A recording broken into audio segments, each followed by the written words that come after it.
हे दोस्तों, welcome to smart game. आज के वीडियो में हम पढ़ने वाले हैं types of stress. Without wasting any time, let's get started. Basically there are three types of stress. The number one type of stress is direct stress. जो direct stress है वो फर्दर डिवाइडेड हुआ है into two types of stress, that is normal stress and shear stress. And जो normal stress है वो further divided हुआ है into tensile stress and compressive stress. तो आइए एक एक करके सब जानते हैं। तो यहाँ पर आप डायग्राम में देख सकते हो कि यहाँ पर एक प्लेटफॉर्म के ऊपर एक ब्लॉक रखा हुआ है and particular type of force is acting, that is P, and it is acting perpendicularly. तो ये जो फोर्स है पी वो परपेंडिकुलरली एक्ट कर रहा है ब्लॉक को। तो इस तरह के फोर्स को हम नॉर्मल स्ट्रेस कहते हैं। अगर कोई भी ऑब्जेक्ट पे कोई भी फोर्स एक्ट कर रहा है परपेंडिकुलरली तो उसे हम कहते हैं normal stress. So normal stress again divided into tensile stress and compressive stress. So अब जानते हैं कंप्रेसिव नॉर्मल स्ट्रेस क्या होता है। तो यहाँ पर एक ब्लॉक है, इस प्लेटफॉर्म के ऊपर रखा हुआ है और ये जो फोर्स है ये उस ब्लॉक को कंप्रेस करने की कोशिश कर रहा है। दैट इज, अगर हम इस डिमेंशन को अगर y कंसिडर करते हैं तो y को वो रिड्यूस करने की कोशिश कर रहा है, यानी उसको दबाने की कोशिश कर रहा है। तो उसे हम कहते हैं नॉर्मल कंप्रेसिव स्ट्रेस। और सिमिलरली इस डायग्राम में मैंने जस्ट ये जो फोर्स है उसकी डायरेक्शन अपोजिट कर दी है। तो ऐसे केस में ये जो ब्लॉक है ये फोर्स उसको ऊपर उठाने की कोशिश कर रहा है, that is it will try to move in the upper direction. But ये जो ब्लॉक है वो यहाँ पर फिक्स्ड है, तो इस वजह से वो कहीं नहीं जाएगा। उसे हम कहते हैं normal tensile stress. Basically normal compressive stress is defined as sigma C और नॉर्मल टेंसाइल सिग्मा टी। दोस्तों अब हम बात करते हैं शियर स्ट्रेस के बारे में। तो आप देख सकते हो यहाँ पर एक ब्लॉक है जो किसी प्लेटफॉर्म के ऊपर रखा हुआ है और यहाँ पर कुछ फोर्स दैट इज 1 2 3 वो टेंजेंशियली एक्ट हो रहे हैं और हम उन सारे फोर्स को वी लेटर में डिफाइन कर सकते हैं। Force V is acting tangentially. अब हम देखते हैं ये जो मैंने पेंसिल से ड्रॉ किया हुआ एरिया है उसके जो इंटरनल फाइबर है हाउ दे विल रिएक्ट, मतलब उस एरिया में क्या चेंज होगा। तो with respect to this area हम जो ब्लॉक है उसको टू पार्ट्स में डिवाइड करेंगे, दैट इज पार्ट 1 और पार्ट 2, और स्टडी करने के कोशिश करेंगे टू अंडरस्टैंड बेटर। यहाँ पर जो ब्लॉक है वहाँ पर इस डायग्राम में देख सकते हो कि वी फोर्स एक्ट हो रहा है। तो उस वजह से यहाँ पर एक रेजिस्टिंग फोर्स होगा, दैट इज बैलेंस होगा।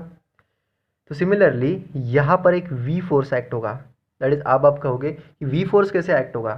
तो सिंपल है, यहाँ पर वी फोर्स एक्ट हो रहा है तो इसको बैलेंस करने के लिए यहाँ पर भी एक वी फोर्स एक्ट होगा जो कि हमने यहाँ पर लिया है। तो अगर यहाँ पर वी फोर्स एक्ट हो रहा है तो similarly in this area resisting force will develop. Simple, ये हमने पिछले वीडियो में भी देखा था। तो अब शियर फोर्स जो ताव है, शियर फोर्स को हम ताव से रिप्रेजेंट करते हैं। तो ताव का जो फॉर्मूला है वो बनेगा resisting tangential force, that is V. ये जो कहा ना ये टेंजेंशियल फोर्स है, तो resisting tangential force upon area. Now which area, this one, ये वाला और ये वाला, हमने जो एरिया है वो कंसीडर किया है। तो resisting tangential force is defined by V and area is defined by V A, sorry V by A. तो ये हो गया शियर फोर्स का मैग्नीट्यूड। डायरेक्ट स्ट्रेस के बाद जो आता है वो आता है इनडायरेक्ट स्ट्रेस। तो ये सेकंड टाइप हो गया। Indirect stress is further divided into bending stress and torsional stress. यहाँ पर मैंने सिर्फ टॉर्जन लिखा है। पहले बेंडिंग स्ट्रेस को जान लेते हैं। तो यहाँ पर एक वॉल है जिससे कि कैंटिलीवर बीम अटैच है। तो इस कैंटिलीवर बीम में जो फ्री एंड है उस पर एक फोर्स एक्ट हो रहा है, दैट इज पी, एंड जो लेंथ है वो मान लेते हैं एल। तो जो मैक्सिमम बेंडिंग मोमेंट होगा वो होगा एट दी फिक्स्ड एंड। यहाँ पर जो कैंटिलीवर बीम है वो ज़रा सी नीचे हो जाएगी due to this force, and जो मैक्सिमम बेंडिंग मोमेंट का फॉर्मूला बनेगा वो P इंटू एल बनेगा, और जो ऐसा यूनिट है वो ऑब्वियसली न्यूटन मीटर होगा। और इस वाले डायग्राम में सेम यहाँ पर वॉल है और जो कैंटिलीवर बीम है, तो यहाँ पर हम डिफ्लेक्शन देखेंगे कि डिफ्लेक्शन सबसे ज़्यादा कहाँ पर होगा। तो यहाँ पर अगर फोर्स एक्ट हो रहा है तो जो बीम है वो ऐसे हो जाएगी, सिंपल। तो उस वजह से डिफ्लेक्शन है वो सबसे ज़्यादा फ्री एंड पर होगा। Deflection will happen at the free and, maximum deflection. दोस्तों आप बात करते हैं टॉर्जनल स्ट्रेस के बारे में, जो इनडायरेक्ट स्ट्रेस का सेकंड पार्ट है, टॉर्जनल स्ट्रेस। तो अगेन यहाँ पर एक वॉल है जिससे कि कैंटिलीवर बीम अटैच है, और जो फोर्स है यहाँ पर, जो बेंडिंग मोमेंट में हमने देखा हुआ वो जो फोर्स है वो इस बीम को बेंड करने की कोशिश कर रहा था। बट यहाँ पर जो फोर्स एक्ट हो रहा है वो टेंजेंशियली एक्ट हो रहा है, यहाँ से एक्ट हो रहा है। सो उस वजह से जो कैंटिलीवर बीम है वो ट्विस्ट हो रही है, दैट इज ट्विस्टिंग मोमेंट हो रहा है। तो अगेन यहाँ पर भी जो शेयर फोर्स का फॉर्मूला बनेगा वो बनेगा F into R. R F force और जो आर है वो इस कैंटिलीवर बीम का रेडियस है। और जो इस डायग्राम में हम देख पा रहे हैं वो है जो एक्सिस है जो सीधी थी वो ट्विस्टिंग मूवमेंट के बाद थोड़ी सी ऊपर आ गई, या फिर हम कहें कि जो यहाँ पर जो फाइबर्स थे इस वाले कैंटिलीवर बीम में वो ज़रा से ऊपर आ जाएंगे स्लाइटली, जिस डायरेक्शन में मूव हो रहा है वहाँ पर जो फाइबर्स है वो चले जाएंगे। तो ये था टॉर्जनल स्ट्रेस के बारे में। नाउ दोस्तों जो थर्ड टाइप ऑफ स्ट्रेस होता है वो होता है कंबाइंड स्ट्रेस।